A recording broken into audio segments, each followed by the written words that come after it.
Hello YouTube, it's Atticus, my friends. How we doing? Back with you with a vampire game. So yeah, some good news. I graduated college. I did it. I passed my finite math class. So yeah, a lot of good things on the horizon, guys. Hopefully be going to Korea here soon. Hopefully be able to bring you some more videos. I've been getting back into Total War now that the classes are done.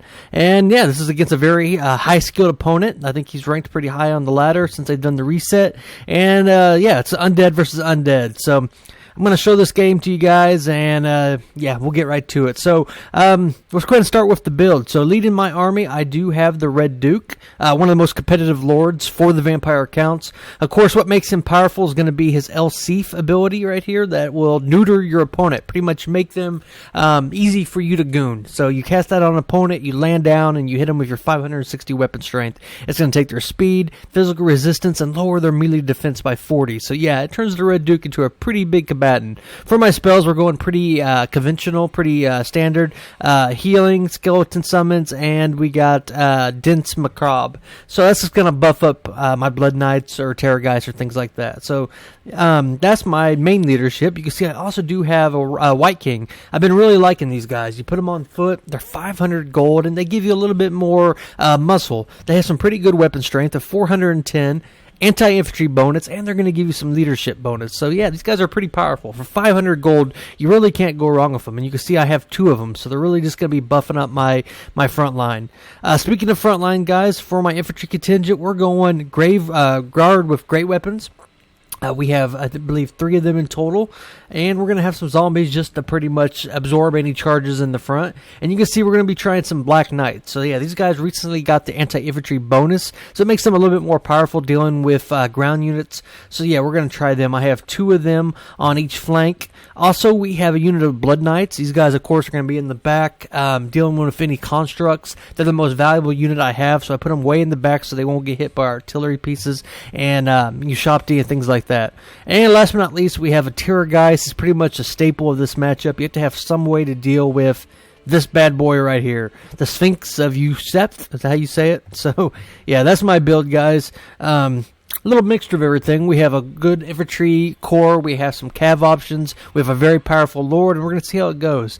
So for my opponent, we are going against the mighty Archon the Black up on his chariot. So yeah, Archon's going to have the skeleton summons for his spells if it'll let me look at it. Man, I hate this bug. There it goes. We have Fate of Buna, Purple Sun, Soul Blight, and Spirit Leech. So yeah, he has a lot of scary spell options that he could take. So we're going to have to be really mindful not to group up and blob up. He also does have a Tomb Prince, so an anti-large horse, pretty much like a noble for the High Elves. He could be a real threat to my Terror Guys or Blood Knights. I need to try to avoid them. For his infantry, though, he's going kind of cheap. He just has some Skeleton Spearmans. Looks like a whole bunch of them with the Scorpion Legion with the poison damage. We, of course, have the Sphinx, and in the back, we have some Tomb Guard, guys. Looks like we have 2 units of Tomb Guard. Also, a unit of Ushoptis and some Carrion. So, yeah, pretty good army for my opponent. I do like that. Really well balanced. And, of course, some skeleton horsemen. So, we're going to go ahead and start it and see how it goes. So, you can see we're going to have some range units shooting in on us. I'm not sure who was shooting me. Oh, it's Ushoptis right here with great bows. This is the Chosen of the Gods. So, yeah, he's going to start shooting at these Black Knights. You probably want to hit the Grave Guard. I think they're a little bit more of a threat. I mean, yeah, these guys are powerful, but the Grave Guard are going to be able to give a little bit more damage with their armor piercing. You can see that my opponent is going to send Archon the Black right here, thinking about going for a charge, but it's going to see the Terror Guys, and he is going to try to run away. You can see I am going to use the Red Duke right here. I'm going to cast a zombie summon right on top of the Chosen of the Gods, and that's what you want to do, guys. You want to shut them down, cast some zombies on them, and it just keeps them busy. It keeps them from shooting at you and buys you time for your army. And you can see that's the good thing about putting a lord up on the horse mount is you're going to have the speed to get in there, cast those zombie summons, and get out. Now, you're not going to be as powerful as you might be on a dragon, but with that El Sif ability I showed you earlier, yeah, I mean, I got 560 weapon strength. If I land down on Archon the Black with that ability, it's going to be plenty enough to spank him. You can see these Carrion are going to try to do a little interference for me. Since he didn't have anything really to shoot me, I'm going to try to kill off a few models of him, but my opponent is wisely going to land them onto these zombies right here, which would mean that my Lord would have have to drop down, and I have to be careful because there's that Tomb Prince. You can see I do use the Shriek ability by the Terror guys. I just want to get rid of those carrion. They're going to be kind of annoying. Oh, I forgot to mention, guys, I do have the Feasters in the Dark. I had these guys in Deep Vanguard. Now, I didn't really want to shoot them into Tomb Guard. I was hoping to get them into the Spearmen. The Tomb Guard are going to be a lot more suited for dealing with them. But if anything, we're going to have one unit busy. It's going to keep these guys preoccupied while I focus the bigger threats. And you can see over here in the back, zombies are doing a good job of chasing away the Chosen of the Gods. And what my opponent really needs to do is just turn around and just send them into melee. I mean, they're too valuable of a unit not to be shooting. So here comes the main engagement. You can see that the Sphinx is going to come in here charging amongst the Tithe, the zombie units. And yeah, our front lines are going to start to cloud right here. We are going to have the infantry advantage, though, guys. We have some really powerful units with those Grave Guard and those White Kings. So yeah, I'm not too concerned about that. And here you can see the White King is going to come in here. He's going to give a good spanking to these skeleton spearmen, send 3 or 4 models flying. And seeing that my opponent doesn't really have any protection in the back, I'm going to bypass the Sphinx, and I'm going to send the Terror guys to try to harass his back line. You can see I'm using the Red Duke right here just to cast another zombie summon on these Chosen of the Gods. It's being really annoying. You know, what he has like a 1,500 gold unit right here. He's not being able to fire. And yeah, so you can see I am going to land down the Terrorgeist. We're going to be able to get some really good damage onto Archon the Black, but he is going to respond with a skeleton summon. We're going to land down my Lord as well. I am liking this engagement. We have some zombies to soak for us. We have the Terrorgeist with its poison, and the Red Duke, of course, with his spell casting abilities. With the main infantry fight, guys, you can see that we are going to be winning that with the Grave Guard, with the support of the White King. Yeah, these skeleton spearmen are going to get absolutely melted. Here in the center, you can see the Blood Knights are going to charge the Sphinx, and this is going to be a pretty even trade, unsupported by any of our lords. The Sphinx will be able to take out pretty much a whole unit of Blood Knights. I think the Blood Knights will win in the ultimate end because of their healing ability. But yeah, we're going to go ahead and watch that and see how that goes. You can see, though, yeah, all across the front lines, we're doing really good. We're wiping out all his units are really focused in on the back right here. I'm doing everything I can to have these zombies chase these Chosen of the Gods. And he needs to send these guys in the melee, wipe out the zombies, and start shooting me. He's really kind of wasting some valuable time by not doing it. Over here, you can see the Red Duke is giving chase to Archon. Yeah, he's not going to be able to outrun me with, being in the air. It's going to give me a lot more speed, and you can see I'm going to use Foe Seeker and get a really good charge into there. And keep in mind, guys, that's 500 something, weapon damage. Archon does use the Fate of Buna on these Blood Knights, and with the support of that, yeah, that's going to make the Sphinx be able to kill those guys pretty quickly. My opponent does send some Spearmen in to try to goon my Lord, but I'm going to respond in kind with a unit of zombies. And yeah, I mean, that's pretty much the name of the game in the Tomb King or the Vampire matchup. It's just a bunch of summons, trying to lock down important units, and things like that. So yeah, good job of my opponent. And you can see I am going to get the Terrorgeist. I don't want to be fighting that Tomb Prince if I don't have to. I mean, yeah, he is large up on that horse, but I'd rather have the Terrorgeist come in here and try to goon his Lord, who is preoccupied. And over here, you can see these zombies. This 100 gold zombies are chasing away this super elite Chosen of the Gods. That's a huge mistake for my opponent. He really needs to change that pretty quickly. And you can see over here, these Black Knights are just chasing around these skeleton horsemen. I could probably soak the damage, but I didn't really need them at the moment, so I was like, alright, we're going to go ahead and just chase those guys off. So yeah, we're looking really good on the infantry fight. Balance of power, though, is still smack dab in the middle, but we just have a lot more superior troops. You can see I think about landing on the Sphinx right here, who does have a Liber Mortis on him, which is giving him that physical resistance. And yeah, you can see he's pretty much wiped out a big portion of my Blood Knights. They are getting healed by Invocation of Nehek, and I'm using the Dense Macabre, just trying to buff up their melee attack. And it's giving them a melee attack of 56, so it's going to make those Blood Knights hit a lot more powerful. But yeah, we're just focusing in on this pretty much Lord duel right here, but my opponent does get a really scary summon if you shop these up.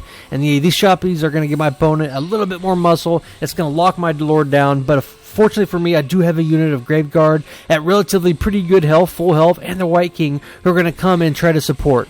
Now, my opponent is going to be able to lock me down with these shoppies. You can see he is going to use the Curse of Dajef. It's lowering the melee attack of my Red Duke. And yeah, it's good. He's doing a really good job of using his spells, neutering my army. But yeah, he needs to really get those Chosen of the Gods into the fight as soon as possible. And you can see the Terrorgeist is getting messed up. His attack orders are getting kind of screwed with all these Skeleton Spearmans, which means I'm not hitting the Ushoptis or the Tomb Prince. And you can see the Red Duke is in a really bad spot right now, being surrounded by all these units right here and being nerfed by the spells. I need to kind of try to pull him out as soon as possible. Over here, though, I have another whole unit of Graveguard and another White King who've dealt with the Skeleton Spearmen, so I'm going to be able to wipe out these units and converge them into the middle, the main fight. Over here, you can see that the Graveguard are supporting the Blood Knights, and we are going to be able to take out the Sphinx. He is debilitated. He will start to crumble, and yeah, these Blood Knights are really paying for themselves. You can see they're doing a good job of fighting the Sphinx, and that's going to be a really knuckled down drive. And you can see Archon is doing a really good job of just being a skirmisher. He's running away. You can see he's using a lot of his different spells. He has the Staff and the Gash, which is going to allow him to cast magic a lot quicker. Over here, you can see some Black Knights are fighting amongst these Tomb Guards. These guys are really powerful. He really needs to get them into the fight as soon as possible. And over here, let's look at how good the Feasters in the Dust did against a unit of Tomb Guards. That's not bad. For a unit of Crypt Ghouls to fight the Tomb Guard to get them down to 48 models, I'm pretty pleased by that. But it's really coming down to this silly little pocket.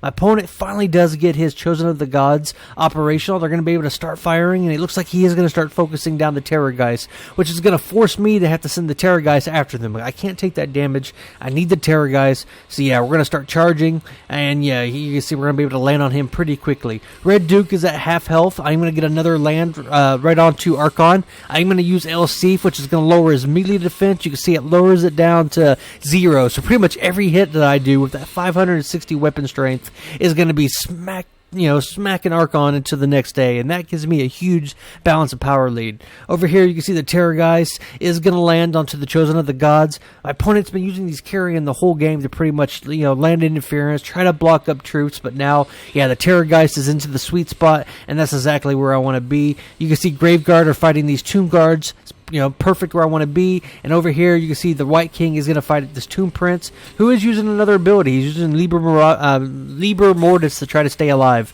But, yeah, Archon the Black is being gooned. You can see my unit of Blood Knights right here, who are getting Spirit Leeched by Archon. But I am going to use a spell in return. You can see I'm using the Vance McCree, which is going to be that speed bonus. I was doing that so I'd be able to chase Archon. But, like always, he's sending these carrions here to try to muck up my troops. And these Blood Knights are barely holding on. My opponent's doing a really good job. He's running for his dear life. He gets a really good charge into this White King right here. But yet, at this point, I just have such a good lead. And you can see the Red Duke is just quick on his tails. We've shut down his Chosen of the Gods. We've won pretty much all the infantry fights. My opponent does have some skeleton archers right here. He is going to try to send into battle. But boom, we are going to be able to kill the Red Duke, which is just going to lead the Tomb Prince. And you can see the Tomb Prince is using all his abilities. He's using all his buffs, all his supporting magic. But yeah, balance of power is really pulling into my favor. Over here, we're shutting down the Chosen of the Gods, and my opponent is just pretty much crumbling, so it's my game to win. So, yeah, that is going to be a win for the Vampire Count. So, good game to my opponent. We'll go ahead and look at the in-screen breakdown and talk about some of the keys for my success. And, I mean, if I had to really think of what it was, guys, it was the Graveguard with the White Kings. I mean, we were able to wipe out all his infantry. We were able to, I think another really big key for success was casting the zombies on the Chosens of the God. That's exactly how you want to play against a Tomb King. Cast zombies on all those range units. Shut them down. Now, my opponent did a little bit of a mistake by running away from him instead of just killing him, but that bought me valuable time for my Terrorgeist and my Blood Knights to shut down the Sphinx, for me to chase Archon the Black. And yeah, we just kind of, were able to isolate his most powerful units, shut them down, and kind of kill them at my leisure. Now, my opponent right here, Saduki, he did a really good job of using his magic. You saw him. He was on top of all his different spells. Spirit Leeches, Fated Bunas. He was using the Curse spell by the Tomb Prince. So I think if he would have maybe used his Chosen of the Gods a little bit more wisely, maybe focused on the Blood Knights or the Terrorgeist, he might have been able to win this. But anyways, I thought this was a really cool game, guys. It's Atticus, the college graduate. I'll see you guys in the next one. Bye-bye.